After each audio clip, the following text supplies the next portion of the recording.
जय श्री कृष्ण आप सभी को 2026 की नागपंचमी की बहुत-बहुत शुभकामनाएँ। आज के वीडियो में हम नागपंचमी की पूजा कैसे बहुत ही सरल विधि से करेंगे इसके बारे में जानेंगे। 2026 में नागपंचमी मनाई जाएगी 17 अगस्त दिन सोमवार को। नागपंचमी की पूजा करने से कुंडली में काल सर्प दोष का निवारण होता है। अगर कुंडली में काल सर्प दोष होता है, साथ ही नाग देवता की असीम अनुकंपा की प्राप्ति होती है, सर्प दंश नहीं होता है, यानी कि सांप काटने से हमें मुक्ति मिलती है। इस पूजा को करने से भगवान शंकर की भी असीम अनुकंपा की प्राप्ति होती है। तो चलिए वीडियो की शुरुआत करते हैं। जिस भी स्थान पर आप पूजा करेंगे उस स्थान को स्वच्छ कर लीजिएगा। इस पूजा को आप कहीं भी कर सकते हैं। स्थान को पवित्र कर लीजिए। किचन में भी आप इस पूजा को कर सकते हैं, स्लैब के ऊपर। इस तरीके से कागज पर नाग नागिन का जोड़ा या फिर 5-7 इस तरीके से नाग बना लीजिए नाग देवता को, और आप काजल के माध्यम से बनाइएगा। तो यहाँ पर हमने नाग देवता को बना लिया है। अब हम क्या करेंगे कि अपने दाएं हाथ में पुष्प लेकर के पूजा का संकल्प लेंगे कि हे नाग देवता, नागपंचमी के अवसर पर मैं आपकी पूजा कर रही हूँ, मेरी पूजा को सफलता प्रदान करें। इस तरह से कह करके पुष्प नाग देवता के चरणों में समर्पित कर देंगे।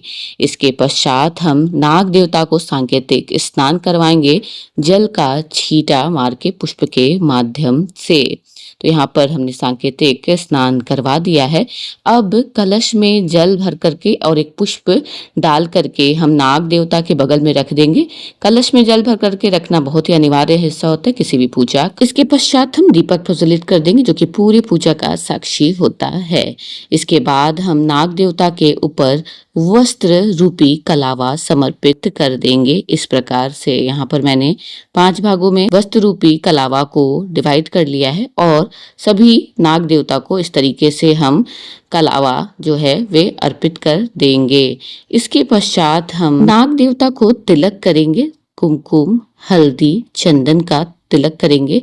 चंदन का तिलक नाग देवता को बहुत ही प्रिय है, तो कोशिश करिए चंदन का तिलक आज के दिन, साथ ही हल्दी का तिलक आज के दिन नाग पंचमी के अवसर पर नाग देवता को जरूर करें। तो यहाँ पर आप देख सकते हैं स्क्रीन पर मैंने नाग देवता को हल्दी का, चंदन का, कुमकुम का तिलक कर दिया है। चंदन का तिलक जो होता है उन्हें बहुत ही प्रिय है। ऐसी मान्यता होती है कि चंदन की जो खुशबू होती है वो नाग देवता को बहुत ही आकर्षित करती है। तो यहाँ पर हमने तिलक कर दिया है। इसके पश्चात हम नाग देवता को इत्र की सेवा प्रदान करेंगे। जी हाँ, इत्र जो होता है ये नाग देवता को बहुत ही प्रिय है, इत्र की खुशबू।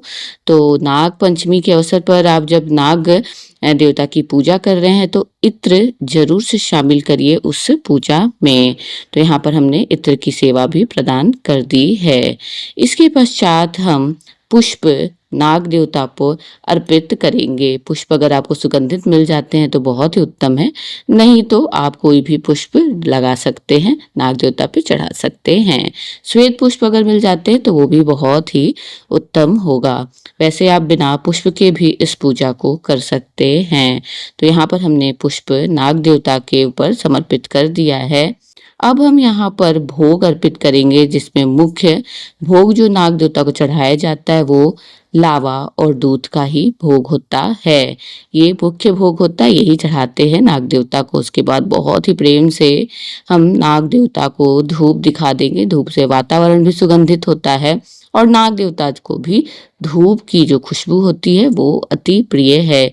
इसके बाद दक्षिणा समर्पित करेंगे। पूजा में आई हुई कोई भी कमी होती है तो दक्षिणा समर्पित करने से वो समाप्त हो जाती है। उसके बाद दाएं हाथ में पुष्प लेकर के हम नागपंचमी की कथा को पढ़ेंगे। अगर आप कथा पढ़ने को इच्छुक हैं तो ठीक है, नहीं तो आप इस पार्ट को स्किप भी कर सकते हैं। उसके बाद पुष्प नाग देवता के चरणों में समर्पित कर देंगे। बहुत ही प्रेम से नाग देवता की आरती करेंगे। 5 या 7 बार आरती को आप घुमा देंगे तब भी आपकी आरती हो जाएगी क्लॉकवाइज। उसके बाद हम यहाँ पर आरती कर चुके हैं। अब आरती को हम खुद ले लेंगे, पारिवारिक जनों को दे देंगे। उसके बाद आरती को जल से शीतल कर लेंगे।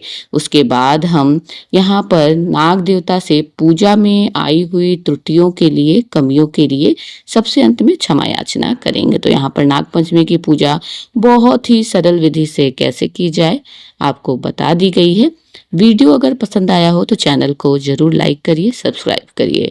यहाँ पर मैं आपको एक बात बता दूँ कि नाग पंचमी के बाद इस पूजा का में लगे सामग्री हैं, उनका क्या करना है। तो ये जो आप कागज़ देख रहे हैं, जिस पे हमने नाग देवता की चित्र बना करके और उसके बाद हमने पूजा की है, तो इसे हम या तो वर्ष भर आप अपने तिजोरी में रख सकते हैं या फिर इसे जल में प्रवाहित कर दीजिएगा।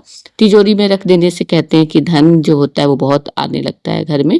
उसके बाद ये जो भोग हमने चढ़ाया था, ये जो है आप दूध रख दीजिएगा कहीं बाहर पे, और उसके बाद ये जो आप लावा देख रहे हैं, ये आप चिड़िया लोग को चुगने के लिए रख दीजिएगा। दक्षिणा जो आप देख रहे हैं, दक्षिणा जो है वो आप पंडित जी को दान कर दीजिएगा। तो इस प्रकार से मैंने आपको सब चीज़ बता दिया है कि पूजा कैसे करनी है और विसर्जन कैसे करना है।